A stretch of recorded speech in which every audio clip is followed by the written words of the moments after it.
ઉમરગામના સોળસુંબા નજીક એક હૃદયદ્રાવક ઘટના સામે આવી. મહારાષ્ટ્રના સોરઠપાડા ખાતે વેવજી ગામે આવેલી ભારતી એકેડમી દ્વારા આયોજિત 5 કિલોમીટરની મેરેથોનમાં 15 વર્ષની વિદ્યાર્થિની રોશની ગોસ્વામી દર વર્ષની જેમ આ વખતે પણ પ્રથમ આવી. પણ અફસોસ કે તે પોતાની જિંદગીની જંગ હારી ગઈ. મેરેથોન પૂર્ણ કર્યાની ગણતરીની ક્ષણોમાં જ રોશનીને શ્વાસ લેવામાં તકલીફ થઈ અને તે બેભાન થઈ ઢળી પડી. હોસ્પિટલ લઈ જતા તબીબોએ તેને મૃત જાહેર કરી, જેમાં પ્રાથમિક અનુમાન હાર્ટ એટેકનું લગાવાયું. માતાના પગે લાગીને આશીર્વાદ લઈને નીકળેલી દીકરી ઘરે જીવતી પાછી ન આવી. રોશનીના પરિવારનું હૈયાફાટ રુદન અટકવાનું નામ નથી લેતું. साल आती है, फर्स्ट सेकंड हर बार आती है. इस बार भी उसने प्रतियोगिता में पार्टिसिपेट किया था और आई थी फर्स्ट. उसके बाद में वो जब वहाँ पे बैठी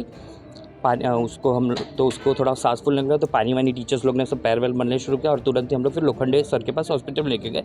उन्होंने दूसरे हॉस्पिटल में बोला आप लेकर जाइए, वहाँ लेकर गए तो उन्होंने नो मोर कर दिया. तो हम तुरंत ही फिर उन्होंने बोला कि आप रेफरल में लेके जाए. हम रेफरल में लेकर आए और उनका ऐसा हुआ.